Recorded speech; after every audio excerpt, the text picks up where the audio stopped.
উনি কি ভোলে বাবার আরেক রূপ? হনুমান, তোমার ভোলে বাবা আশুতোষ বটে, আবার অধরদানীও।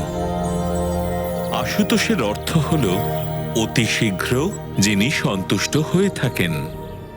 হ্যাঁ, এই কথাটা মা আমাকে বলেছিল যে ভগবান মহাদেবকে যদি বেলপাতা অর্পণ করা হয় তাহলে উনি খুব প্রসন্ন হয়ে যান। কিন্তু অধরদানী মানে?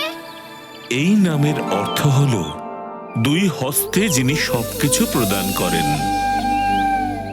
অর্থাৎ ভগবান শিব তার যে ভক্তের ওপর প্রসন্ন হয়ে যান তাকে সমস্ত ঐশ্বর্য এবং শক্তিও প্রদান করে দেন।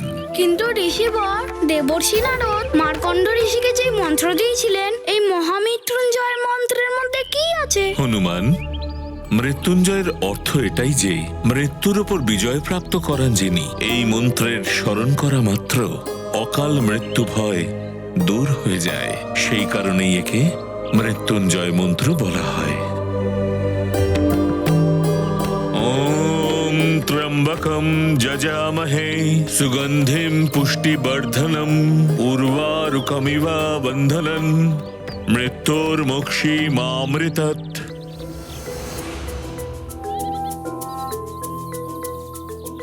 মৃত্যুকে জয় করা, এটা নিশ্চয় সর্বশ্রেষ্ঠ মন্ত্র।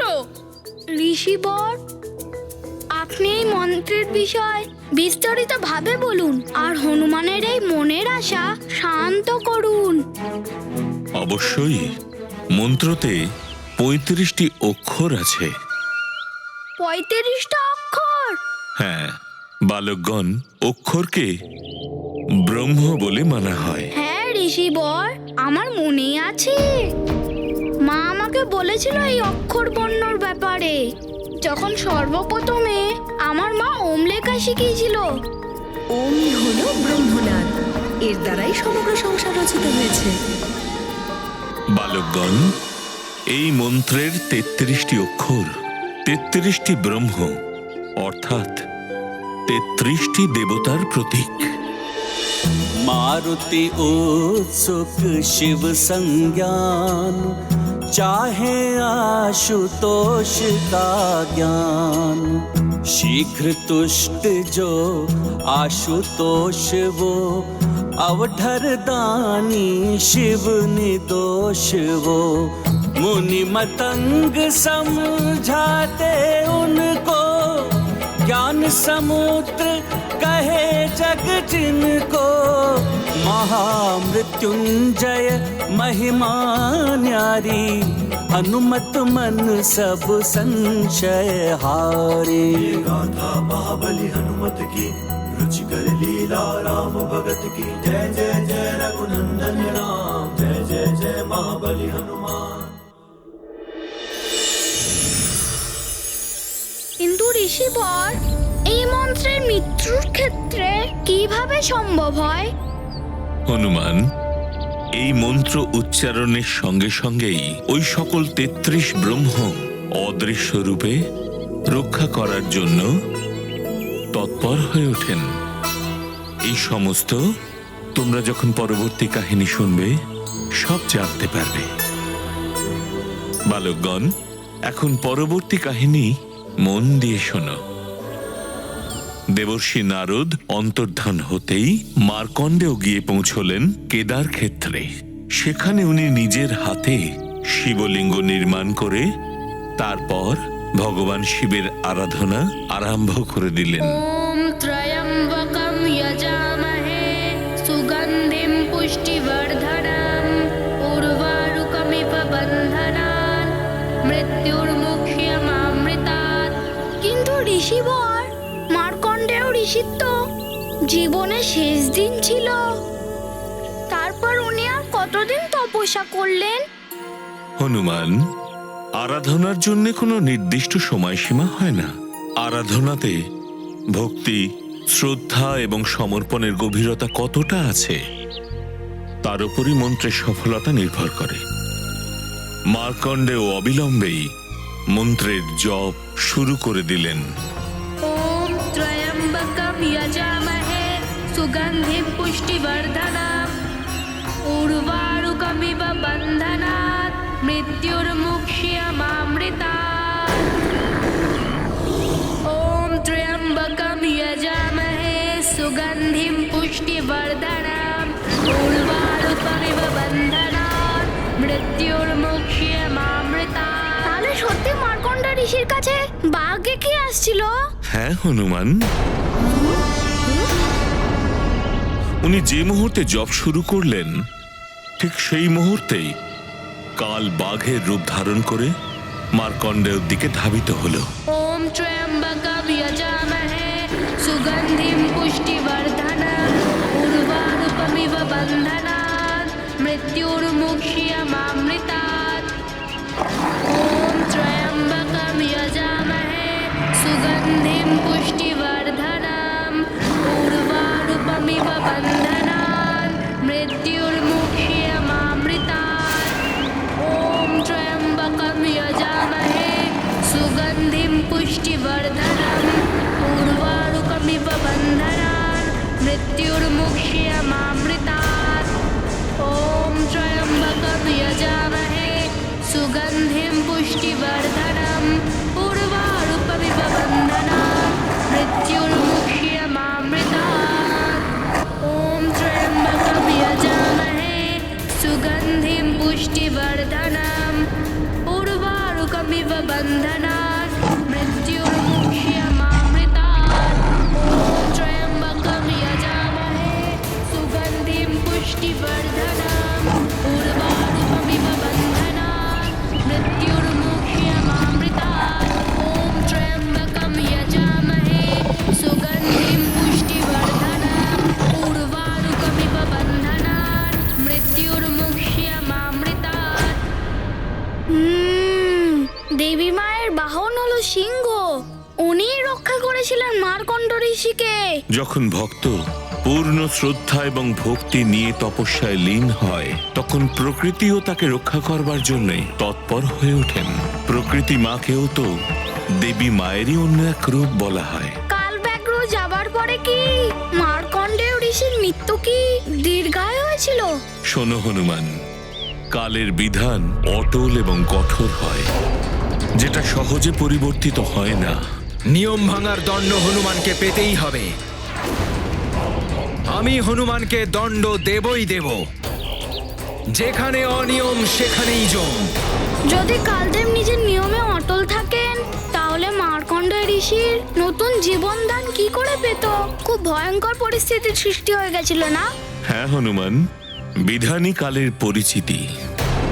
যমদেবের নিয়ম যত কঠোর তাকে ততটাই কঠোরভাবে পালন করান কালদেব। সেই জন্যে উনি মার্কণ্ডেয়ের কাছে নিজেই গিয়ে তার প্রাণ হরণ করবার নির্ণয় নিলেন।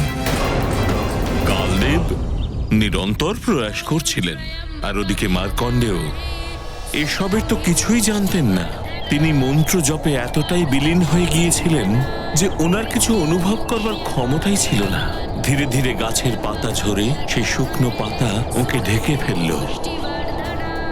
উর্বারুকমিব বন্ধনাৎ মৃত্যুর্মুক্ষ্যমামৃতাৎ। মার্কণ্ডেয়, মার্কণ্ডেয়, যজামহে সুগন্ধিম পুষ্টিবর্ধনম উর্বারুকমিব বন্ধনাৎ মৃত্যুর্মুক্ষ্যমামৃতাৎ। বালক মার্কণ্ডেয়, তোমার মৃত্যুর সময় উপস্থিত হয়েছে। আমার মৃত্যু পাশ এই মুহূর্তে তোমার প্রাণ হরণ করে নেবে। সুগন্ধিম পুষ্টিবর্ধনম উর্বারুকমিব বন্ধনাৎ মৃত্যুর্মুক্ষ্যমামৃতাৎ। ওম ত্র্যম্বকম যজামহে সুগন্ধিম পুষ্টিবর্ধনম উর্বারুকমিব বন্ধনাৎ মৃত্যুর্মুক্ষ্যমামৃতাৎ। ওম ত্র্যম্বকম যজামহে সুগন্ধিম পুষ্টিবর্ধনম উর্বারুকমিব বন্ধনাৎ। এটা খুব ভালো করেছেন মার্কণ্ড ঋষি যে উনি শিবলিঙ্গ ধরে নিয়েছেন। বলতে গেলে মার্কণ্ড ঋষি বলে বাবার চরণে চড়ে গেছিলেন। হ্যাঁ হনুমান, ওনার ওই মন্ত্র শক্তি আর ভগবান শিবের ওপর পূর্ণ বিশ্বাস ছিল। ওম ত্র্যম্বকম যজামহে সুগন্ধিম পুষ্টিবর্ধনম উর্বারুকমিব বন্ধনাৎ মৃত্যুর্মুক্ষ্যমামৃতাৎ। ওম ত্র্যম্বকম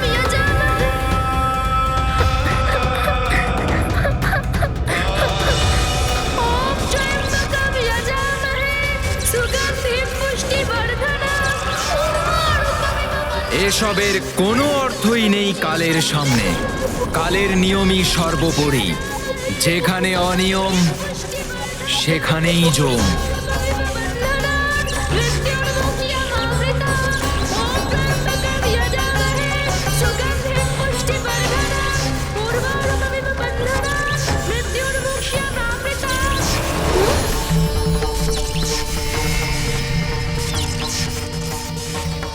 মহাদেব, উনি তো স্বয়ং মহাদেব। এখন তো মহাদেব আছে আমার সাথে। ওম ত্র্যম্বকম যজামহে সুগন্ধিম পুষ্টিবর্ধনম উর্বারুকমিব বন্ধনাৎ মৃত্যুর্মুক্ষ্যমামৃতাৎ। মার্কণ্ডেয়, স্বয়ং মহাদেবও আমার থেকে তোমার প্রাণ বাঁচাতে পারবে না।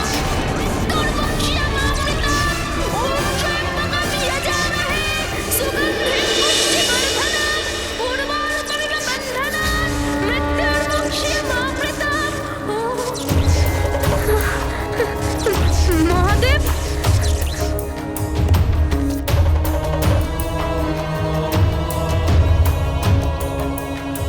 প্রণাম মহাদেব।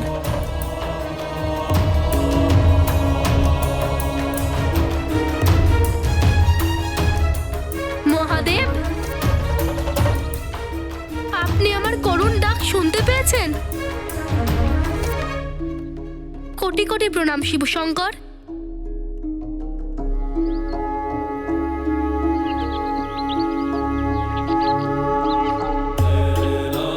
মার্কণ্ডেয়, তোমার নিষ্ঠা আর মাতা পিতার প্রতি ভক্তি আমাকে প্রসন্ন করেছে। পুত্র, বলো, কি বর চাই তোমার? মহাদেব, আপনার দর্শন পেয়ে আমার জীবন ধন্য হয়ে গেছে। আমার নিজের জন্য কিচ্ছু চাই না, শুধু চাই নিজের মাতা পিতার সেবা করতে। তার জন্য আমি আরো অধিক আয়ু চাই। আমার মাতা পিতা আবার স্বল্প আয়ুর সম্বন্ধে চিন্তা করতে করতে অনেক বছর ধরে দুঃখ বয়ে চলেছে। শুধু ওনাদের দুঃখ যেন দূর হয়ে যায়, এইটুকুই প্রার্থনা আপনার কাছে। তো তুমি শুধু তোমার মাতা পিতার সেবা করার জন্য আরো আয়ু চাইছো? আমার পরম উদ্দেশ্য আমার মাতা পিতার সেবা করা, কিন্তু লোক কল্যাণের জন্য আমার জীবন সমর্পিত করার জন্য আমি প্রস্তুত। আচ্ছা, তাহলে এটা বলো, তোমার দৃষ্টিতে লোক কল্যাণ কি? সমাজের প্রতি সদ্বিচার, সদ্গুণ, সৎ ধর্ম, সৎকর্ম, সর্বদা সত্য কথা বলার এবং প্রচার করা, এদের মধ্য থেকেই জনসাধারণকে জাগ্রত করাই হলো লোক কল্যাণ।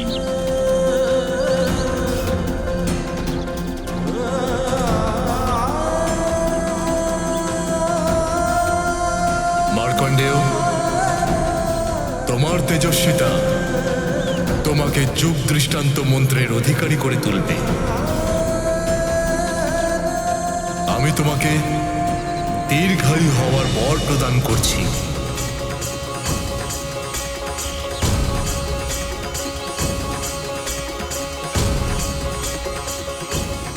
চিরঞ্জীবী ভব, চিরঞ্জীবী ভব, চিরঞ্জীবী ভব। এ কি করছেন আপনি মহাদেব? এ যে অসম্ভব।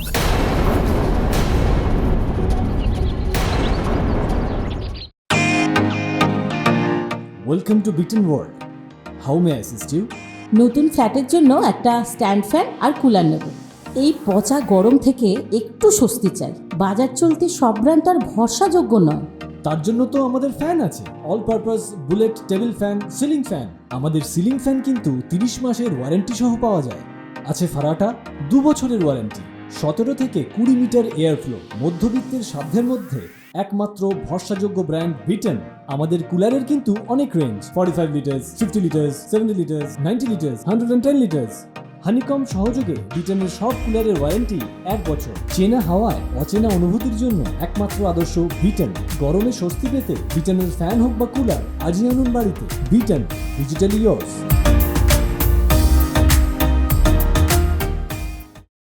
এই বালকের আয়ু যে ফুরিয়ে গেছে। এর প্রাণ আমি নিজের সাথে নিয়ে যেতে এসেছি। কালদেব, এই সংসার কর্মপ্রধান। কর্মের দ্বারা মনুষ্য নিজ ভাগ্যকেও পরিবর্তিত করতে পারে। মার্কণ্ডেয় তার কর্মের দ্বারা মৃত্যুকে বিলম্বিত করেছে। সেই জন্য আপনি আপনার ধামে ফিরে যান।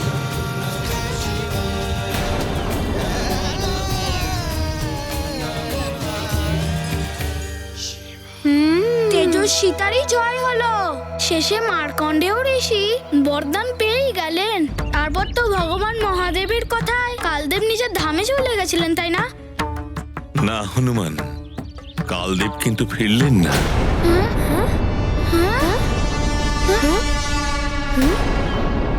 আশ্চর্য, সৃষ্টির মালিক ত্রিদেবের মধ্যে একজন মহাদেব বলার পরেও উনি যাননি। তারপর কি করলেন কালদেব? কালদেব তার সৃষ্ট নিয়মে নিজেই বাঁধা ছিলেন। উনি বললেন যে, ক্ষমা করুন ভগবান, আপনি যে আমাকে কাল ব্যবস্থা সমর্পণ করেছেন।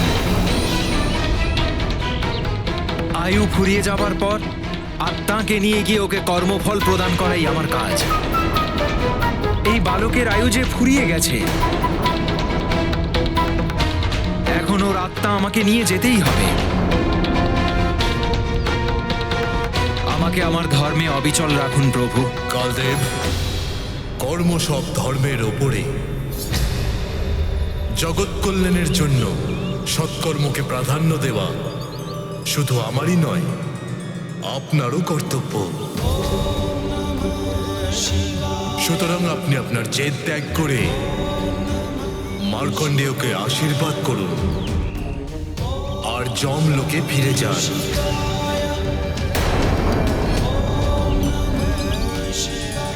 কিন্তু এতে যে কালের নিয়ম ভঙ্গ হয়ে যাবে মহাদেব। তো আপনি আপনার ধর্ম পালন করুন। আমিও জগৎ কল্যাণের ধর্ম পালন হেতু ওকে চিরঞ্জীবী হওয়ার বর প্রদান করেছি। আমি আপনার আর এই বালকের মধ্যে দাঁড়িয়ে আছি। আপনাকে আমার সম্মুখীন হতে হবে কালদেব।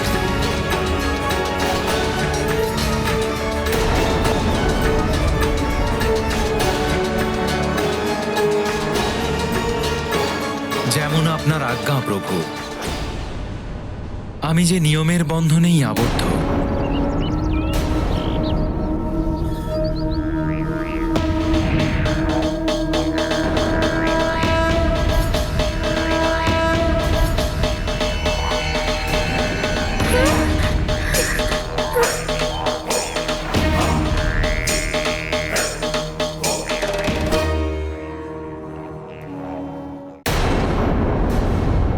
বায়ু যতই ধাক্কা দিক না কেন পর্বত নড়ে না, এই বোধ আমার আছে।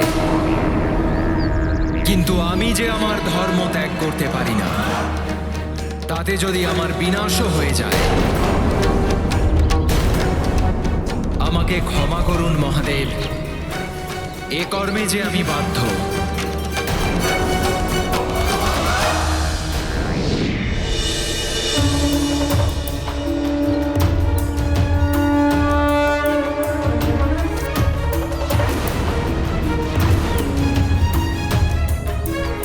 মার্কণ্ডেয়, পুত্র মার্কণ্ডেয়,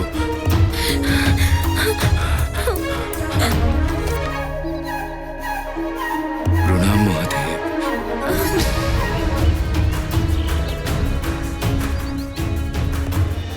নারায়ণ নারায়ণ।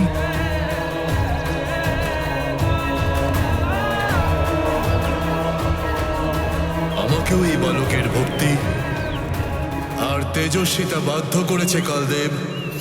প্রহার করুন আপনি। অর্থাৎ কালদেব নিজের ধর্ম থেকে সরে যাননি? হ্যাঁ হনুমান, মনুষ্যের কখনো ধর্মের জন্য জেদ করা উচিত নয়। ধর্মের জন্য জেদ বিড়ম্বনা এবং বিবাদের জন্ম দেয়। এই মহাবিবাদের ভয়ঙ্করতার আভাস সবাই পেয়েছিলেন। সেই কারণে এটা থামানোর জন্য সমস্ত দেবতা মহাদেব এবং কালদেবকে শান্ত করবার জন্য পৌঁছে গিয়েছিলেন। কিন্তু কালদেব তো কিছুই শুনছিলেন না। তখন মার্কণ্ডেয় স্বয়ং তাদের মাঝখানে গিয়ে দাঁড়ালেন। মহাদেব, ক্ষমা করবেন। আমি তো মাতা পিতার সেবা এবং জগৎ কল্যাণের জন্য আয়ু বৃদ্ধি করতে চেয়েছিলাম, কিন্তু যদি আমার এই আয়ু জগতের বিনাশের কারণ হয়ে দাঁড়ায়, তাহলে আমার এই আয়ু প্রয়োজন নেই।